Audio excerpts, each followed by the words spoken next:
Apocalipse capítulo 2. Glória a Deus. Você está alegre? Eu acho que, por ser o último fim de semana, os nossos irmãos estão aproveitando um pouquinho, né? A casa realmente, como falou a pastora, está um pouquinho vazia hoje. But it's okay. Deus está aqui, é o mais importante. Glória a Deus. Apocalipse capítulo 2, eu quero ler com você do 8 ao 11. Apocalipse 2, do 8 ao 11. Nós vamos ler apenas estes 4 versículos, que é a segunda carta de Jesus à igreja que estava na cidade de Esmirna, e 4 versículos, mas com tanto conteúdo, tanta profundidade. Você encontrou? Glória a Deus. Ao anjo da igreja em Esmirna escreva: estas coisas diz o primeiro e o último, que esteve morto e tornou a viver. Conheço a tribulação pela qual você está passando, a sua pobreza, embora seja rico, e a blasfêmia dos que se declaram judeus e não são, sendo assim sinagoga de Satanás. Não tenha medo das coisas que você vai sofrer. Eis que o diabo está para lançar alguns de vocês na prisão, para que vocês sejam postos à prova e passem por uma tribulação de 10 dias. Seja fiel até a morte e eu lhe darei a coroa da vida. Quem tem ouvidos, ouça o que o Espírito diz às igrejas. O vencedor de modo nenhum sofrerá o dano da segunda morte. Amém. Antes de você se assentar, cumprimente 2 ou 3 pessoas que estão ao seu lado. Glória a Deus. Deus é bom demais.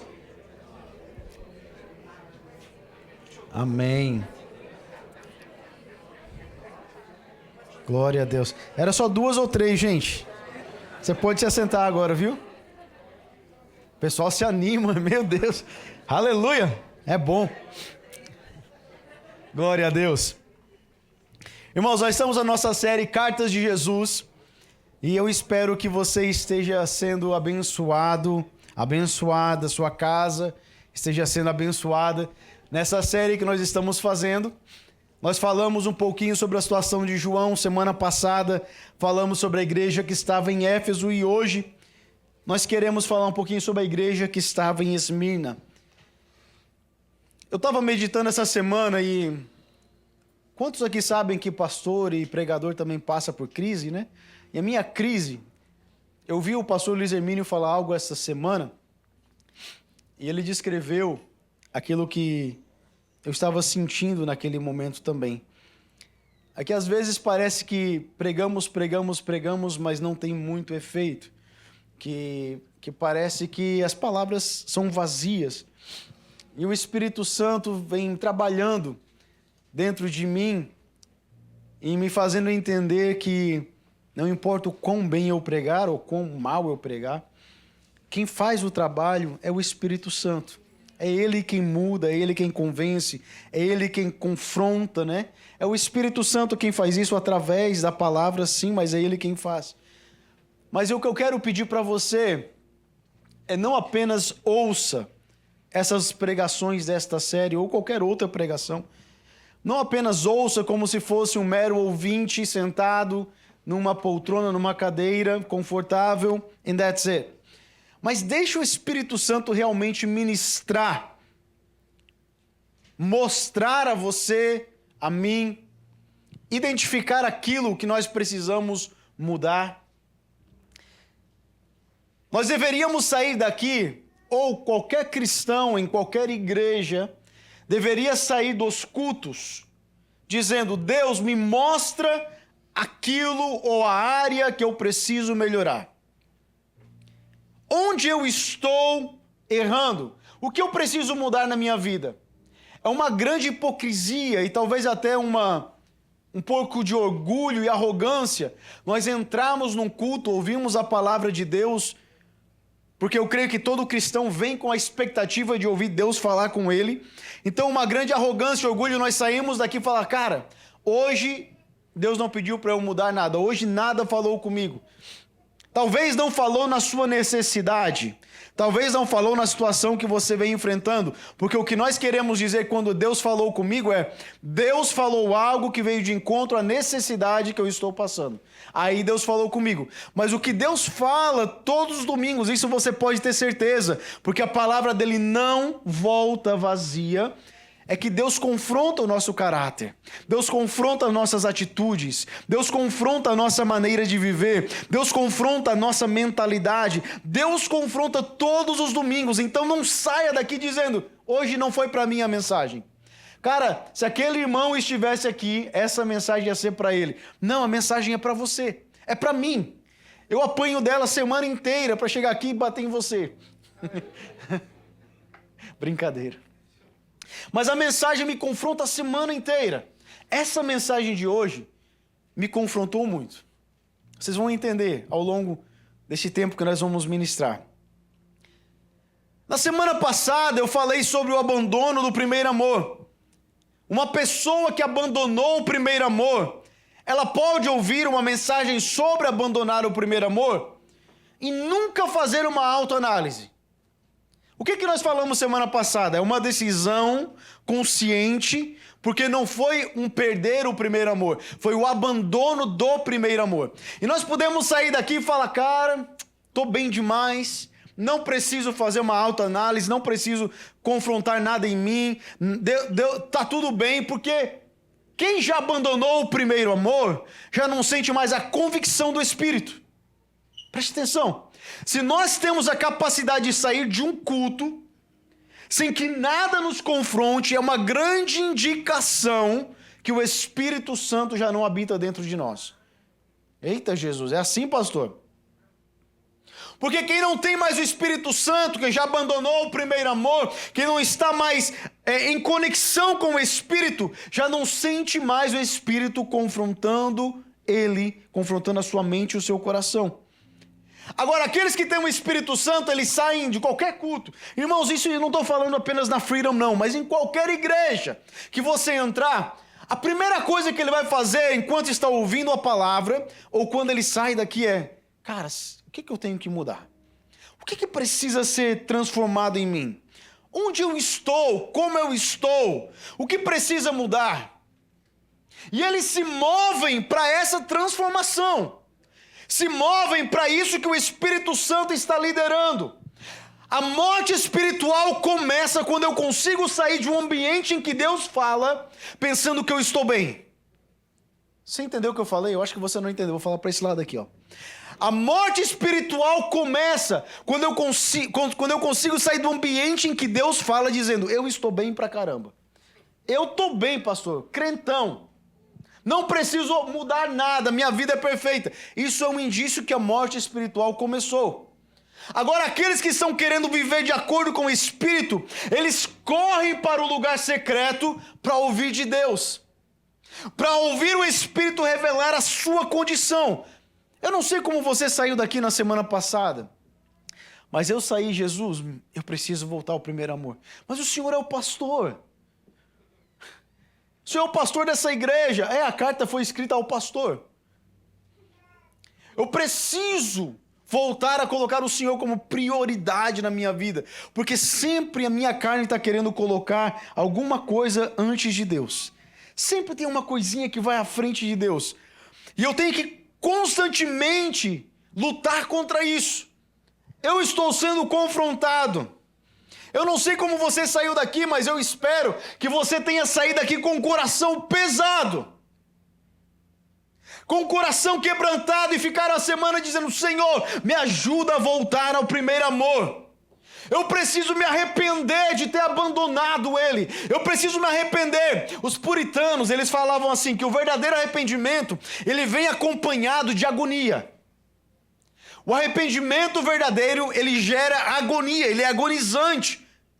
Eu espero que nós saímos daqui, semana passada, dizendo: Senhor, como eu cheguei neste ponto? Como eu cheguei a este nível de entrar num lugar, no santuário, de ouvir a palavra, de congregar com os meus irmãos e não sentir mais a presença de Deus? Como eu cheguei a estar tão frio assim? Espírito Santo, me ajuda a mudar. Tem misericórdia de mim. Revela o meu pecado. Revela o meu pecado. Revela quem eu sou, como eu estou. Senhor, eu não posso viver achando que eu estou bem. Esse é o sentimento que nós temos que sair daqui. Eu aprendo muito com o Salmo 51. Se você puder, abra sua Bíblia no Salmo 51 rapidamente. O Salmo 51, gente, foi o momento mais baixo da vida de Davi. O momento mais baixo, ele compôs esse salmo. Por quê? O Salmo 51, Davi compôs ele, escreveu ele, quando o profeta Natã veio confrontar o pecado do rei. Ele veio revelar que o rei tinha pecado, porque até neste momento, Davi estava tentando esconder o seu pecado. Davi estava tentando, na verdade, até apagar todas as evidências. Ele queria mandar Urias deitar com Batseba. Urias não foi porque Urias era fiel. Ele mandou matar Urias. O profeta Natã vem até Davi, confronta ele, revela o pecado. E aí você pode pensar, Davi então saiu dali e ele como rei mandou matar Natã. Falou, esse profeta não é de Deus não. Mas olha como a resposta de Davi, olha como o coração dele é revelado. Esse salmo aqui é um salmo de arrependimento.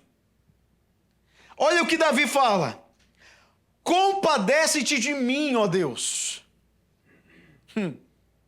Segundo a tua benignidade e segundo a multidão das tuas misericórdias, lava-me completamente da minha iniquidade, purifica-me do meu pecado. Irmãos, essa deve ser a nossa oração todos os dias. Senhor, o pecado está me rodeando, me lava do meu pecado, purifica-me, Senhor, e eu serei puro.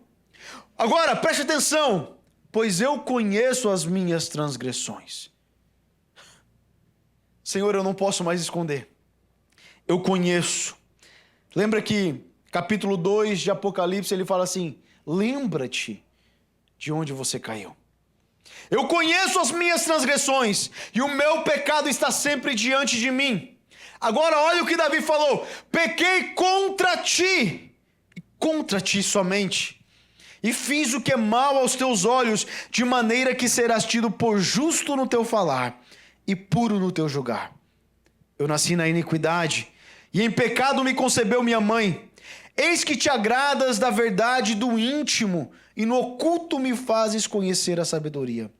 Purifica-me com hisopo, e ficarei limpo. Lava-me, e serei mais alvo do que a neve.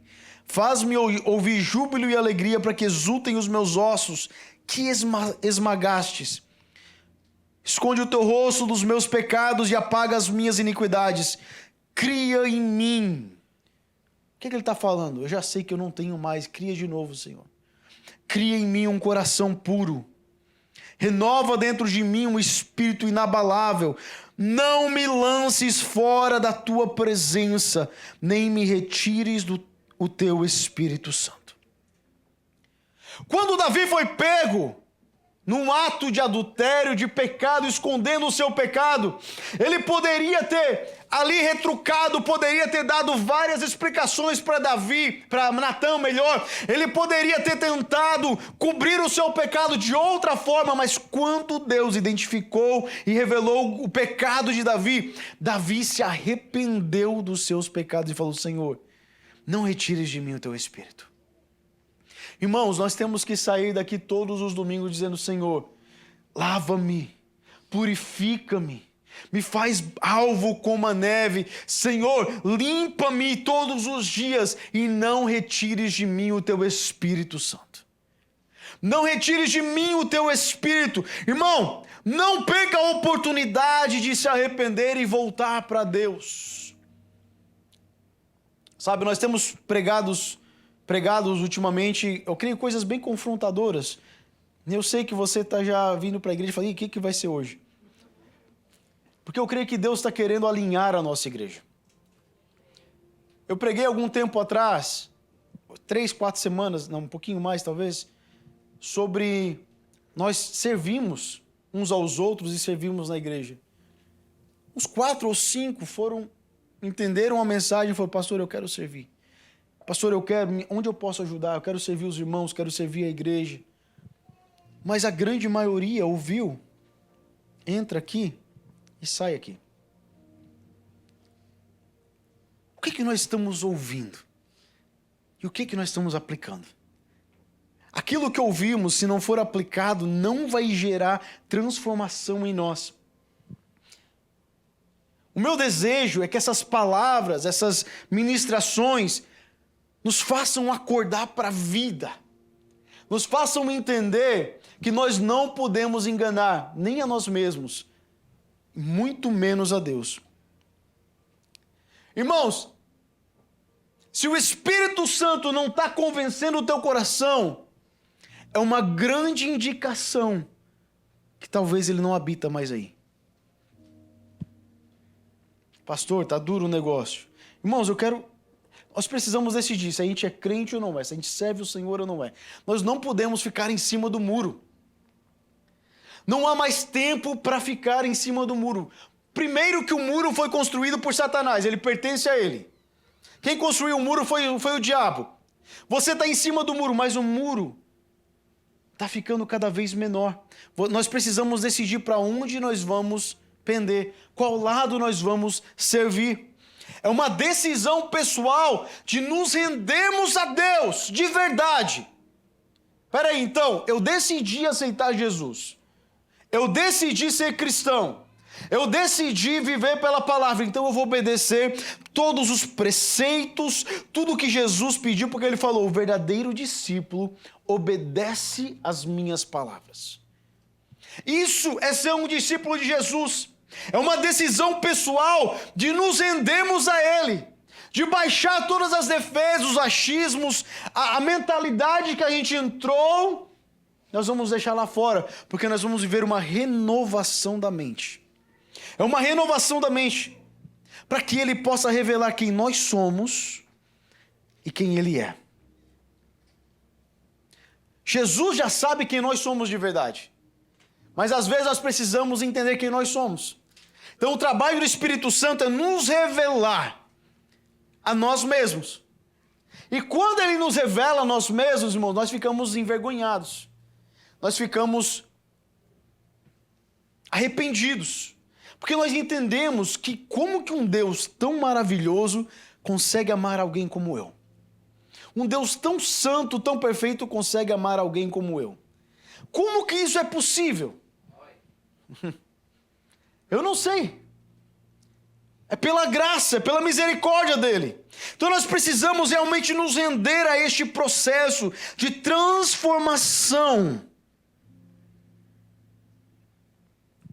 Este processo é muito importante.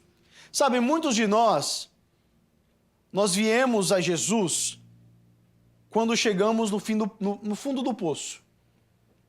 Eu já ouvi vários testemunhos e a pessoa fala, cara, quando eu cheguei lá no fundo do poço não tinha mais nada e só tinha Jesus, então eu decidi aceitar Jesus. Isso é maravilhoso, isso é muito bom. O problema do fundo do poço é que você não tem outras opções. Você não tem outras alternativas. Então, às vezes, o fundo do poço nos faz escolher Jesus porque Ele é o único que restou. Mas Deus nos convida a nos rendermos a Ele quando nós temos várias alternativas. Essa é a característica do verdadeiro cristão.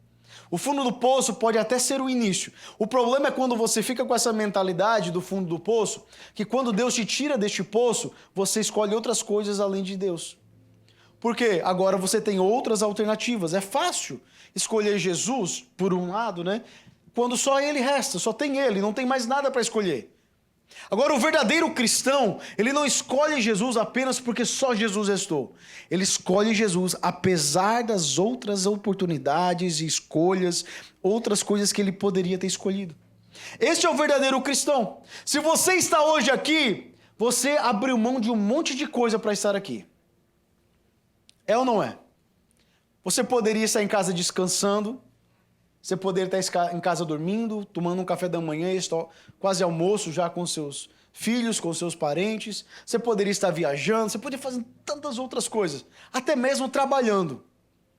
Mas você abriu mão dessas coisas para ter um tempo congregacional adorando a Jesus.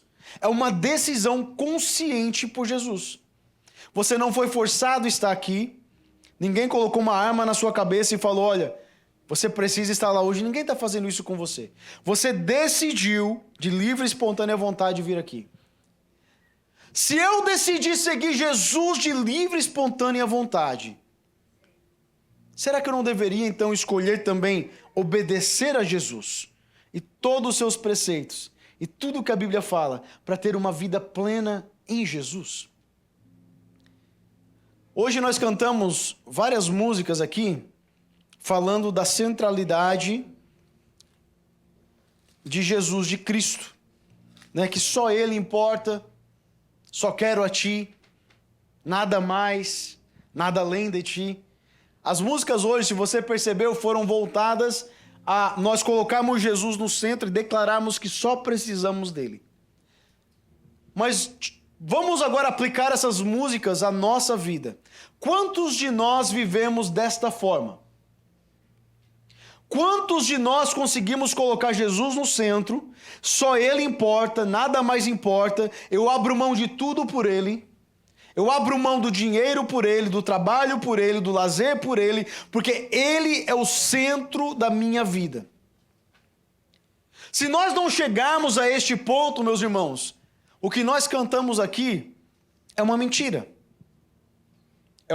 Ou talvez então, deixa eu amenizar um pouquinho. É um desejo de um coração que quer viver, mas ainda não vive.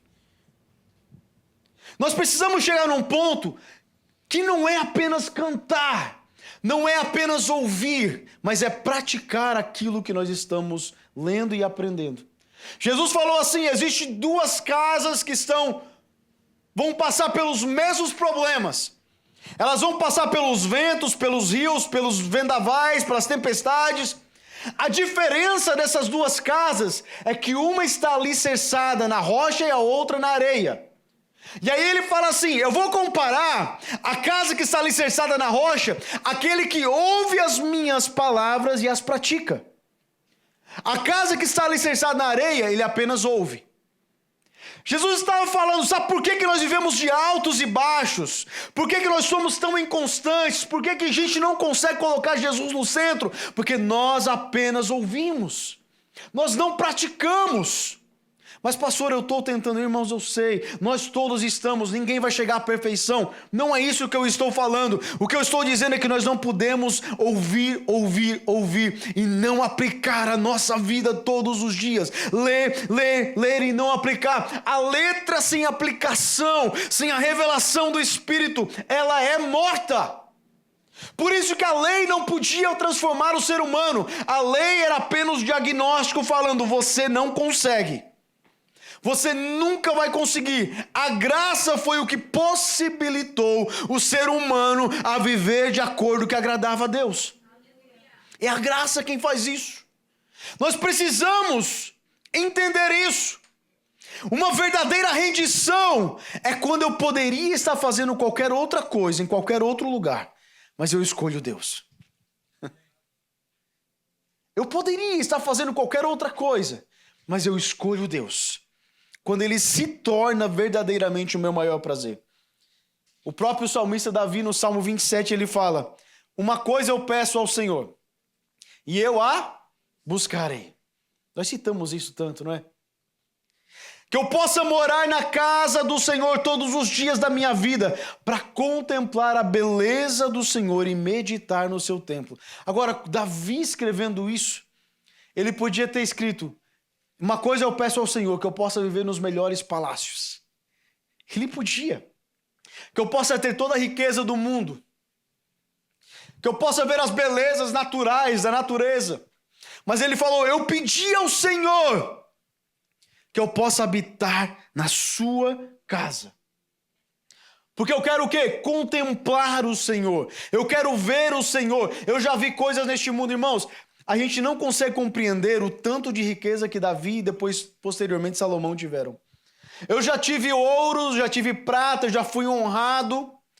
Eu já tive tudo que um rei poderia ter nessa terra. Mas o que eu quero é contemplar o Senhor. O que nós temos buscado? Qual é o desejo dos nossos corações?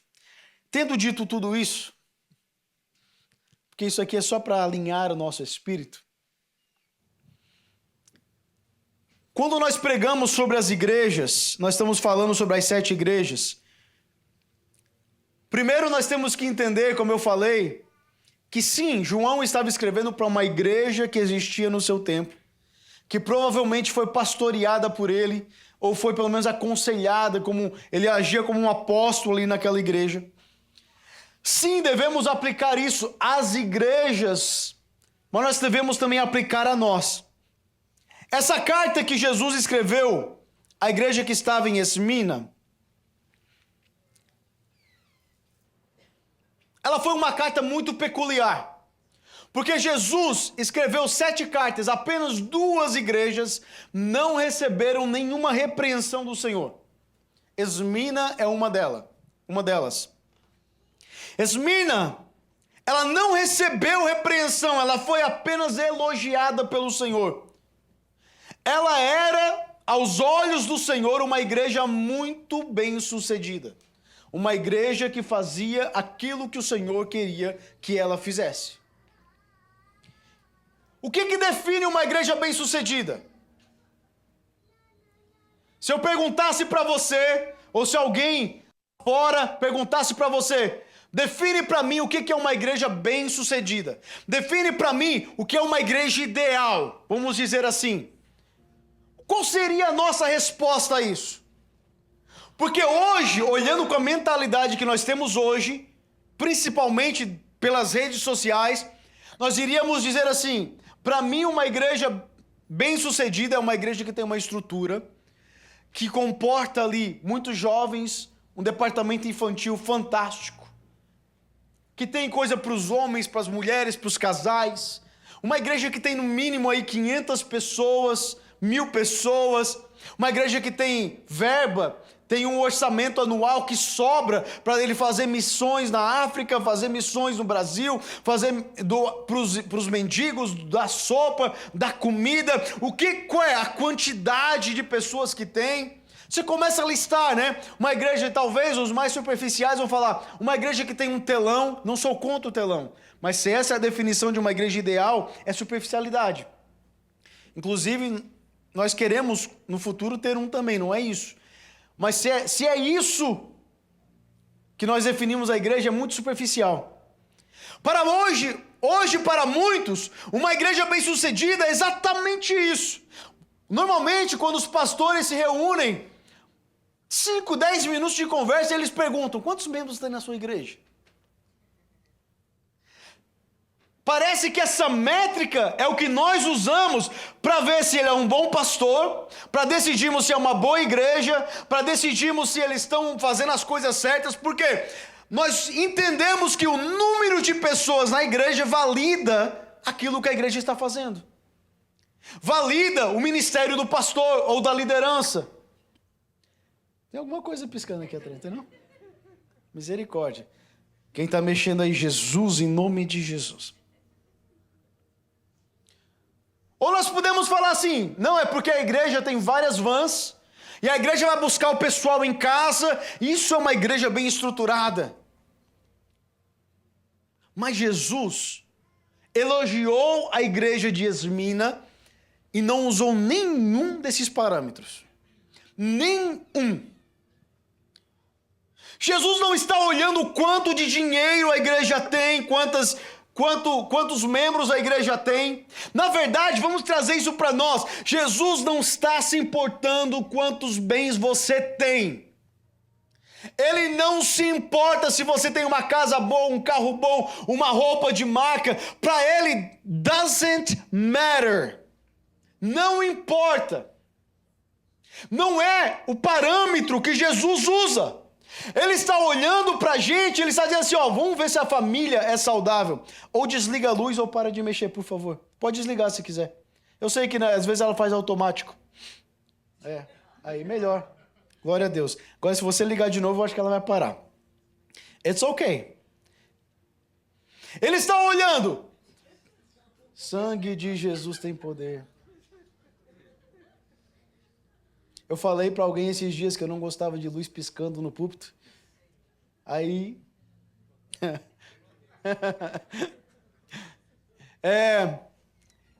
Jesus olha para nós e nós pensamos assim, vamos trazer para a nossa mentalidade. O que é uma pessoa bem-sucedida para você? Uma pessoa que alcançou o sucesso para você, para mim. Porque o parâmetro do mundo hoje é dizer, o cara que trabalhou, fez uma empresa, montou ela de uma forma que agora ele não precisa mais trabalhar, vai viver o resto da vida agora só com o recurso que a empresa vai gerar. É o cara que tem vários e vários seguidores, milhões de seguidores no Instagram. É a pessoa que é famosa. Esses são os parâmetros. Irmãos, seja sincero, porque eu também faço isso. Às vezes nós julgamos o sucesso de uma pessoa apenas pelo financeiro. Apenas se a pessoa conseguiu chegar a uma liberdade financeira, que a gente diz que é o quê? Chegar nos 50 anos e não precisar mais trabalhar, aos 60 anos não precisar mais trabalhar. Essa pessoa foi bem sucedida. Jesus não usa esses parâmetros, você não vai encontrar isso na Bíblia. Na verdade, Jesus falou assim, ó, não peça para ser rico, porque é muito difícil um rico entrar no céu. Mas, irmãos, nunca peça para ser rico. Peça para o Senhor te dar aquilo que Ele tem para você. Peça para o Senhor abençoar, sim, mas para Ele dar. Se for riqueza, Ele vai dar aquilo que Ele tem. Mas quando a gente pede para ser rico, a gente pede para ter mais dificuldade para entrar no céu. Ele falou, é muito difícil um rico entrar no céu, mas para Deus nada é impossível. Mas Ele falou o quê? É difícil. Então não peça, nunca saia essas palavras da sua boca, Senhor, eu quero ser rico. Não, Senhor, eu quero ser próspero. Aí a prosperidade é o bem-estar em todas as áreas das nossas vidas. É diferente. É diferente. Jesus está olhando se nós temos o quê? Uma família saudável, um casamento em paz, um casamento que está sendo abençoado, se o esposo ama a esposa, se a esposa honra o esposo, se os filhos estão bem. É esse o parâmetro de Jesus.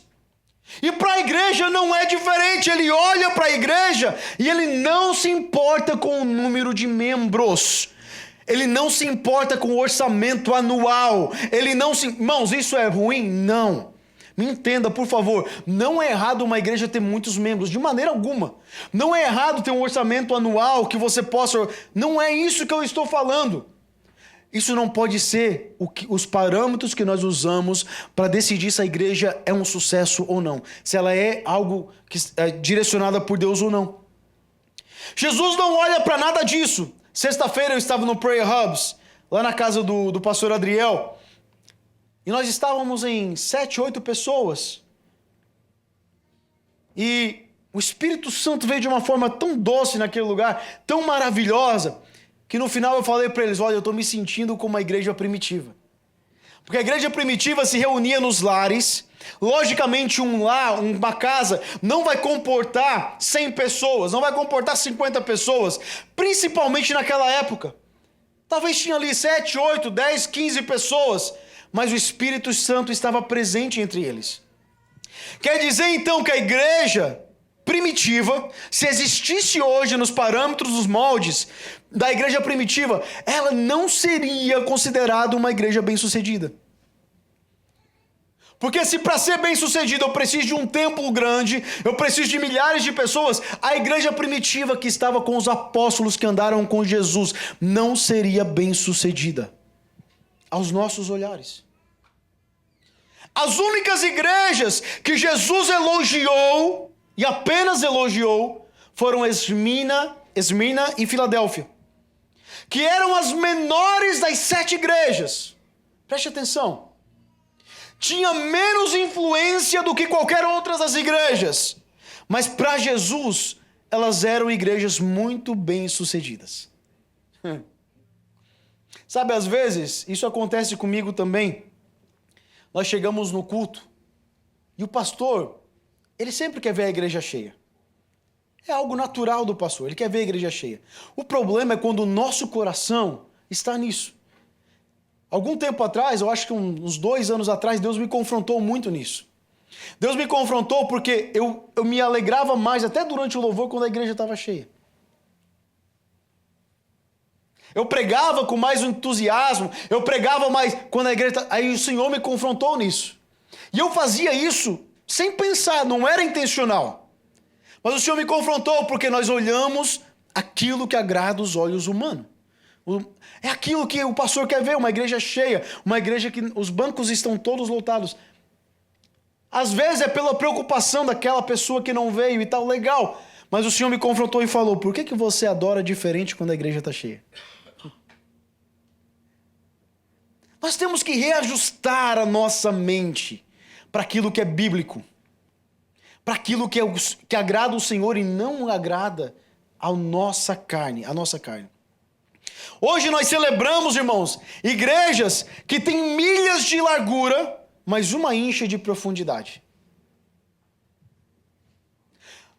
Nós celebramos igrejas que têm muita abrangência, que alcançam o mundo todo, mas a profundidade é rasa.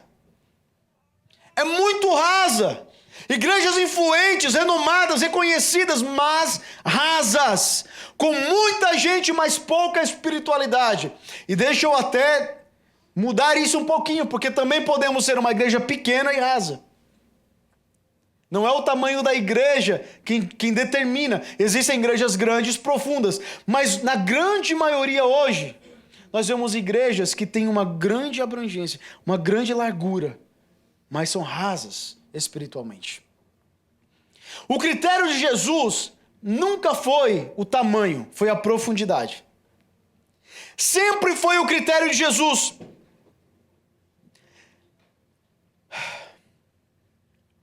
Então Deus, escrevendo essa carta à igreja de Esmina, meu Deus, os critérios que Jesus estava usando aqui, eles não eram de riquezas materiais. Não era de tamanho, não era de influência. Os critérios que Deus estava usando aqui eram espirituais e cristocêntricos. E nessas áreas, essa igreja estava bem. Nessas áreas, a igreja estava bem. Lembra, a igreja de Éfeso, que nós pregamos semana passada, era considerada a igreja mãe. Ela era uma igreja muito influente naquela época. Ela estava envolvida na cultura, ela fazia obras sociais, mas ela tinha perdido o primeiro amor. Agora a igreja de Esmina, ela não tinha nada disso, mas Jesus olha para ela e fala assim, você está indo bem. Vamos entrar no texto? Ao anjo da igreja em Esmina escreva, estas coisas diz o primeiro e o último, que esteve morto e tornou a viver. Conheço a tribulação pela qual você está passando, a sua pobreza, embora você seja rico, e a blasfêmia dos que se declaram judeus e não são, sendo assim, sinagoga de Satanás. Esmirna, gente, era uma cidade muito bonita. Foi reconstruída pelo Império Grego na época de Alexandre o Grande, e depois foi conquistada por Roma. Era uma cidade muito, muito bonita, extremamente rica e pagã. Ela tinha templos aos deuses romanos. Foi a primeira cidade que teve um templo a uma deusa chamada Roma. Roma inventou uma deusa, o Império Romano inventou uma deusa chamada Roma, que era a deusa dos romanos. E o primeiro templo da deusa Roma foi aqui nessa cidade. E Jesus começa essa carta dizendo assim, estas coisas diz o primeiro e o último que esteve morto e agora vive, ou tornou a viver. Jesus sempre vai se revelar à igreja de acordo com a necessidade daquela igreja. Ele sempre vai se revelar de acordo com a necessidade.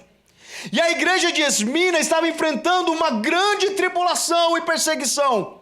E muita pobreza. Muita pobreza. Por quê?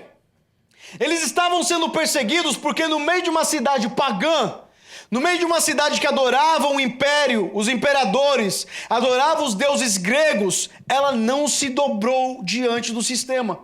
Ela não adorou. Os judeus, havia uma comunidade muito grande de judeus naquela cidade. Os judeus então denunciavam eles aos romanos, dizendo: olha, eles não estão cultuando o imperador. Eles não estão adorando o imperador. E por isso, eles começaram a ser perseguidos.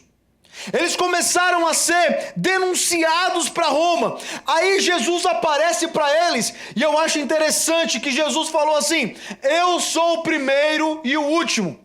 Isso aqui é uma parafrase de eu sou o alfa e o ômega. O que Jesus estava dizendo? Não se preocupe no meio da tua tribulação. Eu continuo no controle. Assim como eu comecei tudo, eu vou terminar tudo. Eu continuo no controle de todas as coisas.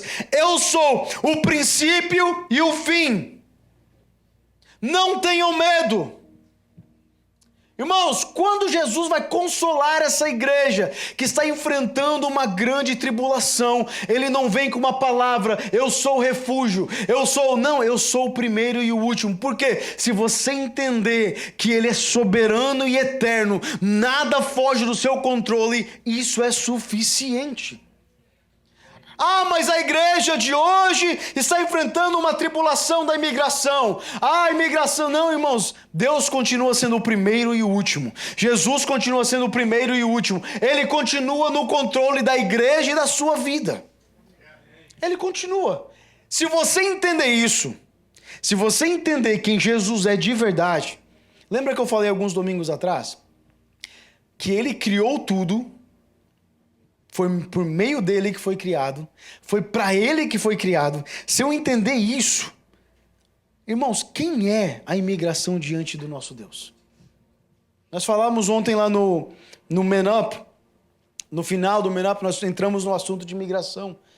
Nós começamos a entender que se Deus quiser que nós sejamos mandados embora, nós vamos ser. Mas se ele não quiser, ninguém tira a gente daqui. Essa igreja estava passando por uma perseguição terrível. E Jesus fala para eles: olha, não se preocupa, eu sou o teu amanhã.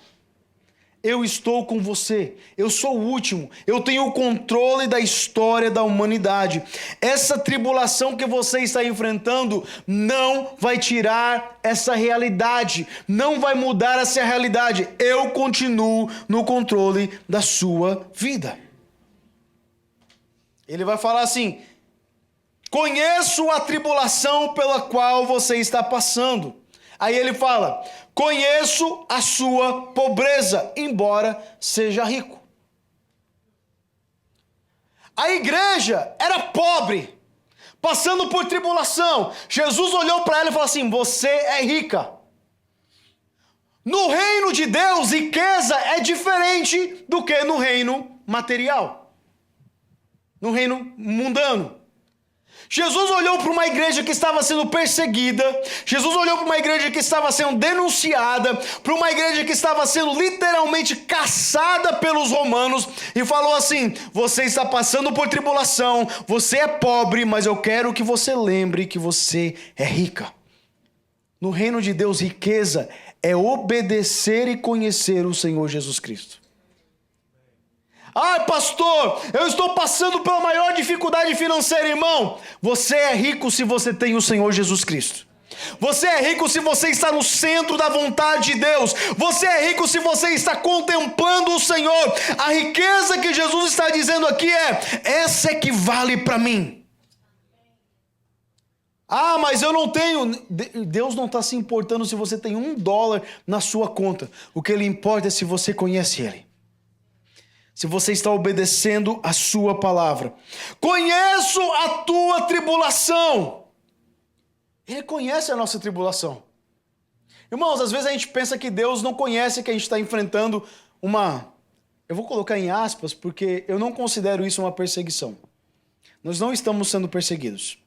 Tá? Eu vou até mudar a palavra. Nós não estamos sendo perseguidos. Mude isso no seu vocabulário. Ninguém está perseguindo imigrante, não. Como assim, pastor? A imigração está pegando. Sim, eles estão pegando. Mas ninguém está indo na sua casa, batendo na sua porta, né? Eles estão fazendo paradas de trânsito. E no trânsito, alguns que estão ilegais, fora da lei, estão sendo mandados embora. Não é uma perseguição. Irmãos, perseguição é aquilo que acontece lá no Iraque, mais ou menos. Né? Aquilo que está acontecendo lá no Irã. Eu falava para os homens ontem que perseguição é quando lá no Irã a pessoa vai evangelizar e ela fala assim, eu vou falar de Jesus para essa pessoa. Ou o Espírito Santo convence ela, ela se converte, ou ela vai me denunciar, eu vou ser preso e vou ser morto. Isso é perseguição. Perseguição é quando você tem que esconder de alguma forma, dentro de alguma coisa, Bíblias para poder entrar no país. Isso é perseguição. Perseguição é quando você não sabe se você vai ganhar uma alma ou se aquela pessoa vai matar você. É o que as igrejas estão enfrentando hoje. O que nós estamos vivendo não é perseguição. Te provo. Pastor, como que o senhor prova? Eu tenho vários parentes no Brasil que trocariam de lugar comigo assim, ó. Se eu falasse para eles, ó, vem aqui, só que você vai viver a minha vida, só que tem a possibilidade da imigração pegar você e eu vou viver a sua vida. Eles falam, hoje. Pode mandar o ticket, pode mandar a passagem que eu estou indo para ir hoje. Nós não estamos sendo perseguidos. Ontem o Adriel lembrou de uma coisa que foi muito interessante, me fez pensar. Porque nós passamos por algo semelhante na época do Bush, do presidente Bush também teve isso. Só que naquela época, eles contrataram bounty hunters. Eles contrataram caçadores que iam nas casas, batiam nas portas, se não abrissem, eles arrombavam com metralhadoras para buscar os imigrantes. Aí, a pregação de ontem que o pastor, o Carlinho pregou, ó, recebe aí, foi sobre Davi. E daí eu falei, quem já enfrentou o urso e o leão não tem medo de Golias. Quem já passou pelo Bush não tem medo do Trump. Irmãos, sério mesmo, nós andávamos na rua, nós andávamos aqui, a qualquer momento eles podiam parar a gente. Só que eles estavam armados, eles iam nas casas com metralhadoras, colocavam na casa do meu tio, que era aqui na Randolph, na frente daquele mercado que tem ali. Descobre aí qual mercado, me esqueci. O Rodmans, né? Tem o Rodmans. Eles entraram de madrugada, foram no basement dele com uma lanterna, com metralhadora, buscando alguém. Essas paradas de trânsito que está acontecendo, gente, não é nada para quem já enfrentou o leão e quem enfrentou o urso. Preste atenção, louve a Deus pela oportunidade. Se você está passando é porque você está aqui. Tinha muitos que queriam estar aqui e enfrentariam isso, inclusive, para estar aqui. Então nós temos um privilégio de estarmos aqui. É assim que nós temos que pensar. Ah, pastor, mas eu estou com medo. É normal você sentir apreensão. Mas agora entenda uma coisa. Se você está dentro do propósito de Deus, se você está servindo o Senhor de verdade, eles só te tiram daqui se Deus deixar. E se eles te tirarem é porque Deus quis. Aí você vai com confiança, dizendo, agora eu sei que Deus tem um propósito para mim lá no Brasil. Eu falei para os irmãos ontem, olha, se vocês forem mandados embora, eu vou aproveitar, vou abrir uma freedom lá no Brasil. Vocês vão ser meus missionários lá. E se me mandarem, eu vou também. Ei, irmãos, todas as coisas cooperam juntamente para o bem daqueles que amam a Deus e são chamados para o seu propósito. Ali na Flórida tem uma igreja dos amigos nossos, pastor Silas, que a igreja, quando foi fundada, a Life Point, o pastor foi deportado. Foi mandado embora pela imigração, foi deportado. O pastor fundador da igreja. Logo depois dele, o pastor Silas assumiu e está ali com a igreja hoje. Este pastor foi mandado para o Brasil. Chegou no Brasil, ele abriu uma igreja. A igreja dele hoje tem 10 mil membros. Um pastor que foi deportado. 10 mil membros. Depois de um tempo, eu não me lembro muito bem a história. Eu sei que ele colocou a imigração na corte porque eles fizeram alguma coisa ilegal. O caso dele deu ganho, ele ganhou o Green Card. Agora ele vem passear nos Estados Unidos, passar férias com uma igreja de 10 mil membros no Brasil. Irmão, tudo coopera para o bem daqueles que amam a Deus. Você está preocupado com o quê? Se Deus te mandar para o Brasil, Ele tem propósito para você lá. Mas eu tenho uma notícia para você. Se Deus ele tem propósito com você aqui, e você está alinhado com esse propósito, ninguém tira você daqui. Jesus olha para essa igreja e fala: eu conheço a tribulação pela qual você está passando. Eu conheço a tua pobreza. E eu conheço a blasfêmia dos judeus. Não tenha medo das coisas que você vai sofrer. Aí nós pensamos agora: eita, Jesus vai falar: não tenha medo, eu estou contigo, vou vir te livrar. Não tenha medo, agora eu vou entrar em ação. Não tenha medo das coisas que você vai sofrer. Eis que o diabo está para lançar alguns de vocês na prisão, para que vocês sejam postos à prova e passem por uma tribulação de 10 dias. Seja fiel até a morte, e eu lhe darei a coroa da vida. Jesus olha para a igreja que ele se agrada, a igreja que está cumprindo o seu papel, e fala assim: eu conheço a tua tribulação, eu conheço a tua pobreza, e eu conheço a tua blasfêmia. Nenhum desses três, blasfêmia que está sendo feita contra você, melhor, nenhum desses três seriam considerados coisas positivas hoje. Tribulação, pobreza e blasfêmia. Mas Jesus diz assim: essas coisas fizeram você ser quem eu queria que você se tornasse. Foi a tribulação quem fez isso, foi a pobreza quem fez isso, foi a blasfêmia quem fez isso. Jesus disse assim: eu sei que você está passando por isso, se mantenha firme, porque ainda tem mais por vir por aí.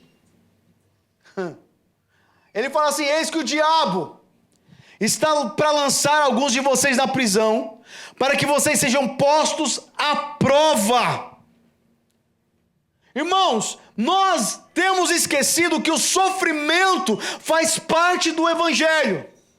Mas o Evangelho não é boas novas? Sim, é boas novas. Que Deus fez algo que eu não podia fazer. Que Jesus morreu numa cruz para pagar pelos meus pecados. Mas Paulo fala assim, olha, Filipenses capítulo 3, versículo 10. Eu quero conhecer a Cristo, o poder da sua ressurreição e tomar parte nos seus sofrimentos. Os sofrimentos são parte daquilo que nós vamos passar com Jesus. E sofrer por Jesus não é tristeza, é privilégio. Preste atenção nisso. Se você entender isso, se você realmente entender isso, você vai passar por todas as provas dando glória a Deus. Você vai cantar igual o irmão Lázaro. Sofrer por Jesus é privilégio, não é tristeza. Atos capítulo 5 nos conta a história de que os apóstolos estavam pregando. Os fariseus, os religiosos daquela época, vieram e falaram: vocês não devem pregar. E eles falaram: nós vamos obedecer a Deus, não vamos obedecer a homens. Prenderam eles. E eles foram açoitados depois de serem presos. Agora, olha qual foi a resposta deles. Abre aí comigo. Atos capítulo 5. Por favor.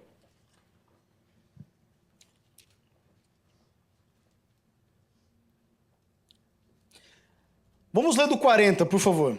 Então chamaram os apóstolos e os açoitaram, ordenando-lhes que não falassem no nome de Jesus, os soltaram. Agora olha a resposta deles. E eles se retiraram do sinédrio muito alegres. Os caras tinham acabado de ser presos, açoitados. Eles se retiraram do sinédrio muito alegres por terem sido considerados dignos de sofrer afrontas por esse nome. Será que nós estamos preparados para sermos presos? Será que nós estamos preparados para realmente sofrer por Jesus? Ou será que o sofrimento é o nosso limite de dizer: se eu sofrer, eu abandono tudo? Se eu sofrer, pastora Daniele, eu vou abandonar. Se eu for preso, então Deus não é verdadeiro. Irmãos, o evangelho não é isso.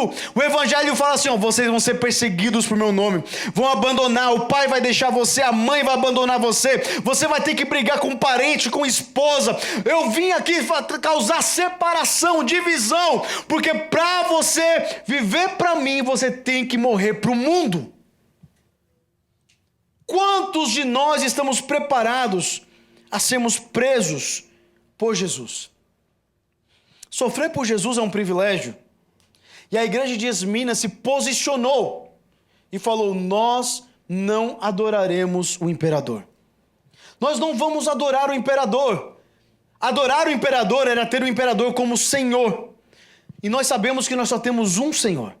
Eles falaram: nós só temos um Senhor, Jesus Cristo, nós não nos dobraremos diante de qualquer culto ao imperador ou aos deuses de Roma. Ela se posiciona e por isso ela sofre. Toda igreja posicionada, toda pessoa posicionada vai ser perseguida, vai ser atacada. Toda pessoa posicionada vai ser perseguida e vai ser atacada. Aí você vai dizer: pastor, mas eu não estou sendo perseguido, não estou sendo atacado. Irmãos, todos os dias nós temos oportunidades de nos posicionarmos por Jesus. Todos os dias nós temos oportunidades de reconhecer o senhorio de Cristo e estar disposto a perder tudo por Ele, sofrer tudo por Ele e ser perseguido, até mesmo perseguido por Ele. Pastor, mas nós não estamos no Iraque, nós não estamos no Irã, nós não estamos na China. Irmão, lá no seu trabalho você tem a oportunidade de se posicionar por Jesus. É quando o seu patrão pede para você fazer algo que você sabe que vai contra o que Jesus te pediu para fazer.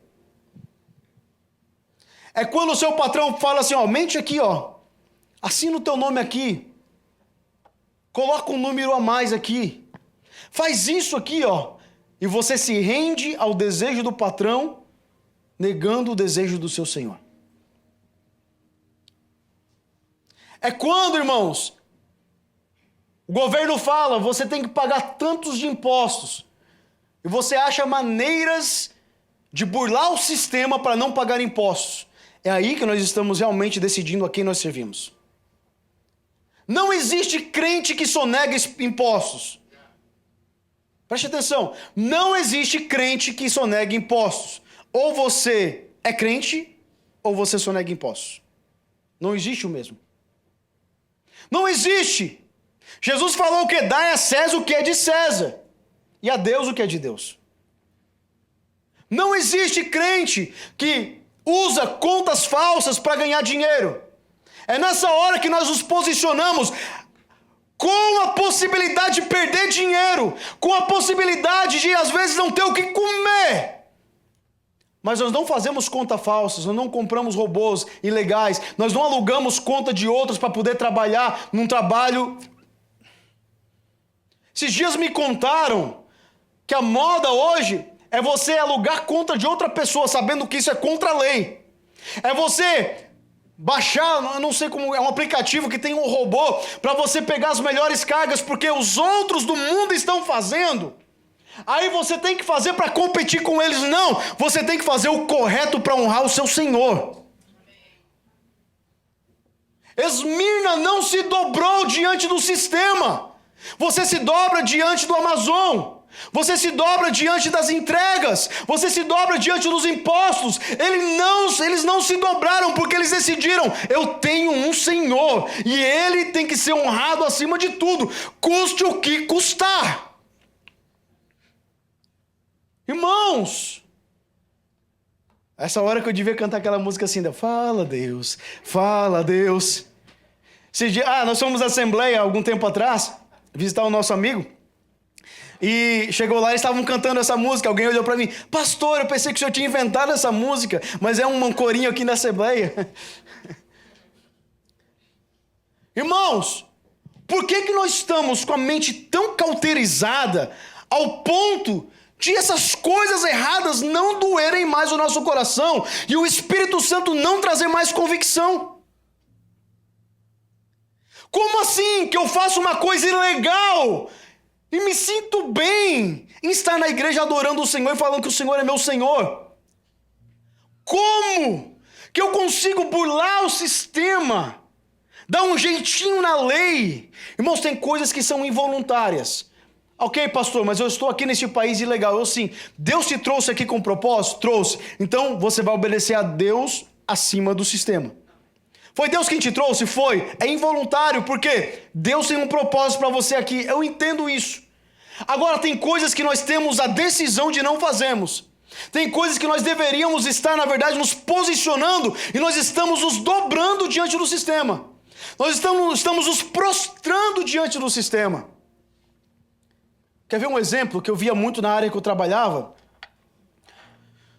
Quando você pega um trabalho e você fala para o cliente: olha, eu vou cobrar o material e vou cobrar minhas horas, e o material vai sair $500. Você vai lá, assina um contrato. Só que você foi comprar material e tinha uma promoção, e o material saiu $300. Aí você pegou aqueles 200, mas eu já falei para ele que ia ser 500, eu vou pegar os 500, vou botar os 200 no meu bolso, and it's okay, o cliente já tinha concordado em pagar isso. Só que isso é desonestidade. E às vezes nós não pensamos nisso. Saiu $300 de materiais, por que eu vou cobrar $500 do meu cliente? É desonestidade. Aí nós pensamos, o ápice da morte espiritual é pensar que nós enganamos até Deus. Que Deus não vai saber do que eu estou fazendo. Esse é o ápice da burrice espiritual. Desculpa a palavra.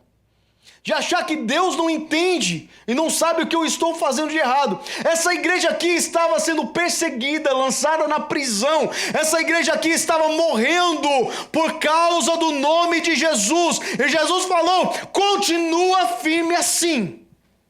Não se dobre diante do sistema, irmão. Não perca a oportunidade de honrar o Senhor. Não perca a oportunidade de você ser prejudicado, perseguido pelo Senhor. Por causa do Senhor. É um privilégio. É um privilégio. Você falar: cara, eu vou perder dinheiro, mas por causa do Senhor, eu vou perder dinheiro. Salmo 15 fala assim, que aquele que dá a sua palavra, não importa se vai ter prejuízo, ele vai honrar a sua palavra. É isso aqui. Jesus olha para eles e fala: eu sei que vocês estão sofrendo tribulação, vocês estão passando por pobreza, estão blasfemando contra vocês, não tenha medo, eu estou no controle. Por que ele fala não tenha medo? Por causa das declarações que ele fez no primeiro versículo que nós lemos. Ele falou assim: não tenha medo, eu sou o primeiro e o último. Eu estive morto, mas agora estou vivo. Sabe o que ele estava falando? Não tenha medo, se você morrer por mim, eu também morri. Mas tem uma notícia, eu também ressuscitei, e você vai ressuscitar também. Sabe o que ele estava falando? Não tenha medo da morte, não tenha medo de ser preso, porque eu morri, mas estou vivo. Se você morrer por mim, você vai viver também. Nós queremos muito viver por Cristo, mas nós não queremos morrer por Ele. Esses são os pequenos detalhes que a gente... Irmãos, nós perdemos muitas vezes a nossa comunhão e salvação nos pequenos detalhes. Não são nas coisas grandes. Eu tenho certeza, Deus nos livre, misericórdia, que ninguém aqui vai ser assassino, não vai virar amanhã, vai matar alguém. Não é mas nas pequenas coisas nós negamos e blasfemamos o nome de Jesus. São nos pequenos detalhes. São nas pequenas coisas. Que Deus, como eu comecei essa pregação falando, que isso possa entrar aqui e descer para o coração, e o Espírito Santo possa trazer convicção ao seu coração. Porque se você pratica alguma dessas coisas, que você possa a partir de hoje não praticá-las mais. Mas pastor, vou perder dinheiro, perca. Mas pastor, eu vou passar necessidade, passe. Porque você vai se tornar rico diante de Deus. Mas pastor, se eu for assim eu não vou conquistar os meus planos lá no Brasil, eu estou construindo não sei o que no Brasil. Irmãos, para de construir, que você vai se tornar rico diante de Deus. Construa tesouros que vão ser eternos. Seja fiel. Ele falou assim: não tenha medo das coisas que você vai sofrer. Eis que o diabo está para lançar alguns de vocês na prisão, para que vocês sejam postos à prova. Sabe qual é o propósito da tribulação? Para provar se nós somos fiéis ou não. E aqui o diabo colocar à prova Muitos creem que na verdade é Deus usando o diabo para nos colocar à prova, porque só acontece com a gente aquilo que Deus permite, mais ou menos o que aconteceu com Jó. Deus falou, vai lá, toca nas coisas dele, toca nos filhos, mas não toca na vida dele. Deus usando o diabo para colocar a nossa fé à prova. Deus estava provando eles. Essa tribulação que nós estamos enfrentando, da imigração, é Deus nos colocando à prova. Eu quero ver quem está posicionado de verdade, eu quero ver quem confia em mim de verdade. Porque é nessas horas que nós vamos entender quem confia de verdade ou não. Irmãos, toda ansiedade revela uma falta de confiança em Deus. Toda ansiedade revela uma falta de confiança em Deus. Se você está ansioso diante de uma tribulação como essa, se você está perdendo a sua fé, preocupado, perdendo o seu sono por causa de uma coisinha que nós estamos passando, eu imagino se nós passarmos pela tribulação, se nós passarmos pela grande tribulação. Porque na grande tribulação, é por isso que eu falo, nós temos que estar preparados para passar por ela. Na grande tribulação, não é apenas, talvez, se eu for para DC, vai ter uma blitz lá e eu vou ser parado. Não é isso. Na grande tribulação, eles vão cancelar as contas bancárias. Na grande tribulação, eles vão cancelar os cartões de crédito. E quem não tem a marca da besta, não vai poder comercializar, não vai poder comprar nem vender. Aí, na grande tribulação, os crentes vão ter que fugir. A igreja, se a igreja permanecer aqui, vai ter que fugir. Aí, o que acontece? Não vai ter comida para os nossos filhos. Os nossos filhos talvez vão ficar semanas e semanas sem comer.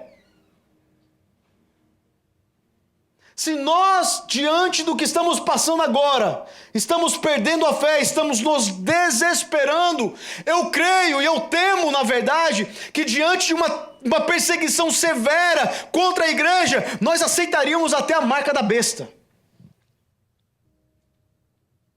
Porque longe de mim ver meus filhos sofrerem, longe de mim ver meus filhos perdendo, passando fome, longe de mim. Ser fiel até a morte. Ser fiel até a morte. Satanás está colocando eles, o diabo está colocando para provarem eles. E eles vão passar por uma tribulação de 10 dias. Esse número 10 aqui, na verdade, ele é simbólico. Não quer dizer 10 dias. A história nos mostra que a igreja de Esmina, ela passou por uma tribulação por muitos e muitos e muitos anos. Policarpo, que foi o bispo dessa igreja, ele foi queimado vivo, ele foi frito vivo. Assim como tentaram fazer com João. Policarpo era o bispo dessa igreja e ele foi porque ele não quis se dobrar diante do imperador. 10 dias aqui é simbólico, 10 na Bíblia representa justiça ou representa juízo.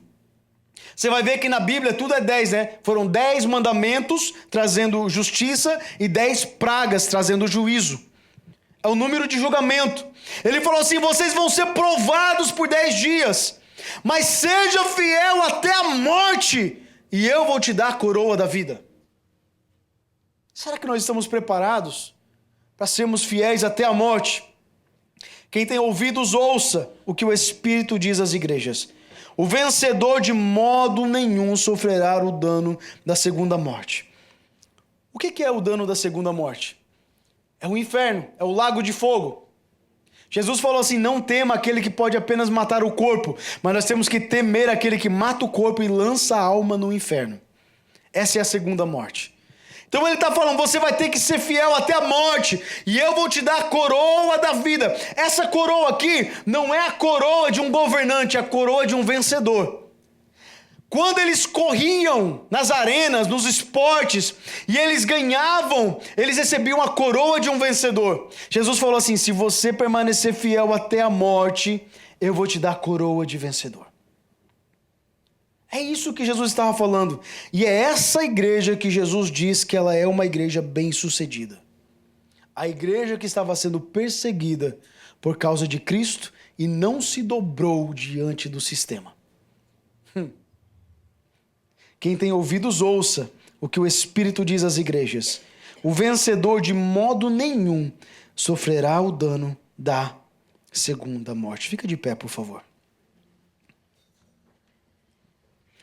Eu estava estudando essa carta e eu perguntei ao Senhor, Senhor, por que essa igreja permaneceu ali? Porque, pela lógica humana, não seria ideal falar assim, olha, vocês vão sofrer grande tribulação, então pega todo mundo, pega as suas malas, vão para outra cidade que está mais tranquilo, né? Vão para uma cidade que é asilo, que é santuário, porque lá a imigração não pega. Então, pega as suas malas e vão. Por que essa cidade permaneceu? E a história nos conta que eles ficaram ali até o final. Você sabia que essa cidade é a única cidade que ainda existe na Turquia? Você pode ir lá visitá-la. Então, é a única cidade que ainda existe na Turquia, dessas cidades da Ásia. E eu perguntei, Espírito, por que eles não saíram dali? Por que eles não fugiram? E o Espírito falou, por que ainda existe igreja no Iraque? Por que existe igreja no Irã ou na China? Por que essas pessoas arriscam suas vidas para irem para estes lugares? Porque eles entenderam o propósito da igreja. Eles entenderam qual era o propósito e o seu chamado. Deus não te chamou para viver uma vida confortável. Deus te chamou para viver uma vida com um propósito. Não, eu vou falar de novo. Deus não nos chamou para vivermos uma vida confortável. Nunca foi a promessa do Evangelho. Nunca foi, meus irmãos. Me mostra qual dos 12 apóstolos tiveram uma vida confortável. Qual foi os pais da igreja primitiva? Quais deles tiveram vidas confortáveis? Na verdade, todos eles foram martirizados. Pedro, crucificado de cabeça para baixo. Paulo, escritor das maiorias das cartas, foi decapitado. João, tentaram fritar ele vivo. Mandaram ele para a ilha de Pátimos. Tiago foi morto à espada. Policarpo, que eu acabei de falar, colocaram ele numa bacia de óleo. Muitos foram mandados para arenas, foram devorados pelos leões. Onde na Bíblia nós vemos que nos fala que crente cristão verdadeiro vai ter uma vida confortável? Onde? Sabe por que existe igreja no Irã, no Iraque, na China? Porque eles estão cumprindo o papel da igreja. E nós podemos estar vivendo nos Estados Unidos e não estar cumprindo o papel da igreja. Sabe qual é o nosso papel? No meio desse temor que está se levantando, a igreja imigrante precisa se levantar com autoridade. A igreja precisa levantar e falar assim, olha, os americanos não vão entender da onde está vindo essa paz que excede todo entendimento. Como que vocês estão prosperando? Como que vocês estão bem? Como que a família está estruturada? Porque eu não vou de acordo com o sistema. Eu entendi para que eu for colocado aqui. Eu entendi o meu propósito. Sabe de uma coisa? Se eu for preso é porque Deus quer que eu pregue na prisão. Eu não sei vocês, mas eu já coloquei comigo. Loucura do pastor. Se eu for preso, o agente de imigração vai ouvir o evangelho até ele me levar para a prisão. Eu vou pregando para ele até lá, irmãos. Tem propósito nisso. Ah, pastor, mas é só quando eu for preso? Não, sabe de uma coisa? Esses dias eu estava cortando o cabelo. Eu já venho evangelizando aqueles dois ali. Só tem 2 cabeleireiros onde eu vou. Só 2. Eu venho evangelizando eles já. Quando nós tivemos o evento de casais aqui, eu fui cortar o cabelo, acho, na sexta. E aí, o que vai ser domingo, pastor? Qual vai ser a pregação? Eu falei, não, amanhã tem um evento de casais e tal. É mesmo? Fala pra gente. Eu falei, não, é porque... Você quer que eu fale? Não, já pratica com a gente. Eu falei, tá bom, mas tem que ser em inglês, né? Eu falei para ele sobre a aliança de um casamento. Irmãos, deu 1 mês depois, o cabeleireiro estava casando. 10 anos juntos. 10 anos junto com a mulher. Já tinha filhos, nunca tinham casado. 1 mês depois estava ele lá casando. Porque ele entendeu que era uma aliança. Aí, penúltima vez que eu fui lá cortar o cabelo, eu perguntei para ele. Tava mais vazio. Eu falei, cara, você sempre fala para mim que você tem que voltar para a igreja, tem que ir para a igreja. Você entende o que é voltar para a igreja? Não, minha avó era católica e tal, e tal. Eu falei, legal. Posso explicar para você o plano da salvação? Pode. E eu comecei a falar para ele, olha, no princípio, o homem pecou. E eu destrinchei, fui falando para ele o plano da salvação. Ele encheu os olhos de lágrimas. O outro que estava lá do outro lado falou: ei, vocês estão profundos aí hoje, hein? Porque eu entendi o meu propósito, gente. Não é só quando me prenderem, não. Onde eu colocar os meus pés, eu sou embaixador do reino. Onde colocar... não, eu não posso viver aqui com medo, vou me esconder. Quem me escondeu o quê? Prudência é uma coisa, medo é outra. Eu não vou me esconder, eu vou me posicionar. Esse pessoal aqui de Esmina não se escondeu. Jesus falou para eles: não tenha medo. Eles foram presos. Jesus falou: vocês serão presos. Mas até hoje, aqui na Bíblia está testemunhando que essa igreja era uma igreja de sucesso. Por que você está aqui? Não, Deus me trouxe para cá, pastor. E você está cumprindo o porquê do que Ele te trouxe para cá? Realmente, sério mesmo, pastor, eu não falo inglês. Irmão, prega em português. Eu não falo inglês. Jesus loves you. Pronto. A pessoa que eu estava pregando, ele é descendente porto-riquenho. Então ele fala espanhol também. Vou te passar o endereço, você vai lá pregar para ele em espanhol. Irmãos, não perca a oportunidade. Eu sei que muitos aqui, você tem convívio com outros brasileiros. Cumpra o seu chamado aqui. Se posicione aqui. Fale de Deus. Se levante. Sabe por quê? Porque eu tenho certeza que Deus me trouxe por um propósito. E só me tiram daqui quando eu não cumprir mais esse propósito. Esmina estava sendo perseguida, mas nunca se rendeu diante do sistema. E o Senhor falou para mim: sempre vai ter doido que vai para o Iraque. Sempre vai ter alguém com coração que vai para a China. Sempre vai ter alguém. Esse povo de Esmina não saiu porque ali eles precisavam fazer a luz de Cristo resplandecer. Eles precisavam que aquele povo entendesse: olha, o Império Romano não é Deus. Zeus não é Deus, Diana não é Deus, Roma não é deusa. Existe um Deus verdadeiro, o nome dele é Jesus Cristo. Ele morreu numa cruz por você, e você pode me lançar na prisão, mas eu vou anunciar esse Deus para vocês. Qual o nosso propósito aqui?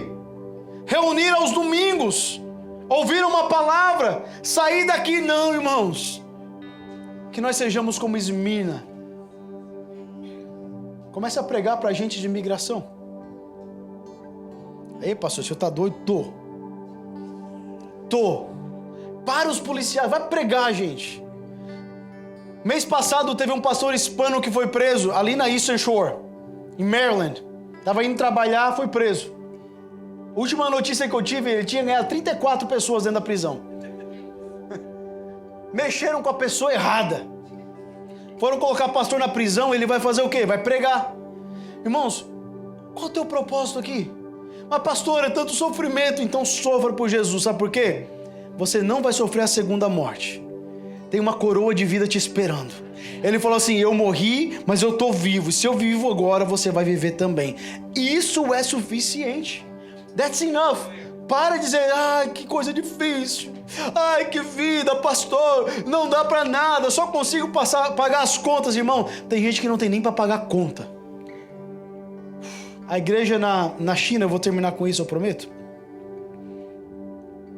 A igreja na China teve um tempo que a China afrouxou um pouco assim as regras e deixou a igreja se tornar institucionalizada.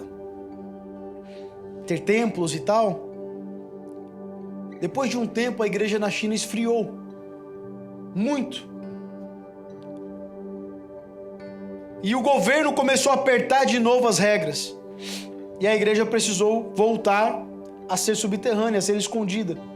E foram perguntar para o pastor: pastor, como o senhor está se sentindo agora?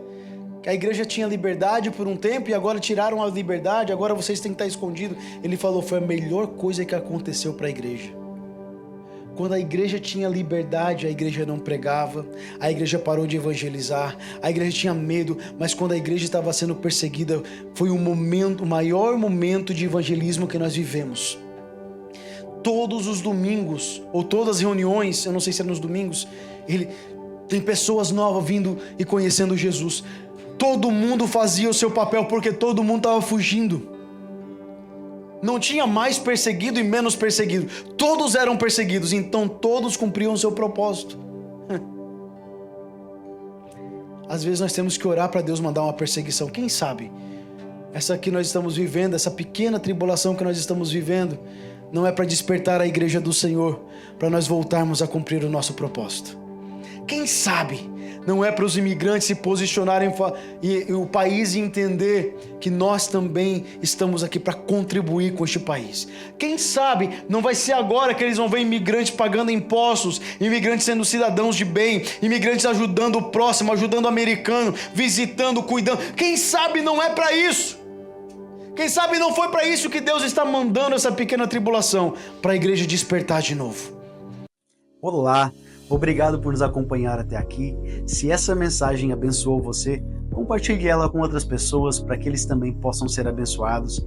E já aproveite e nos siga nas redes sociais para você ficar por dentro de tudo que está acontecendo aqui na Freedom Church.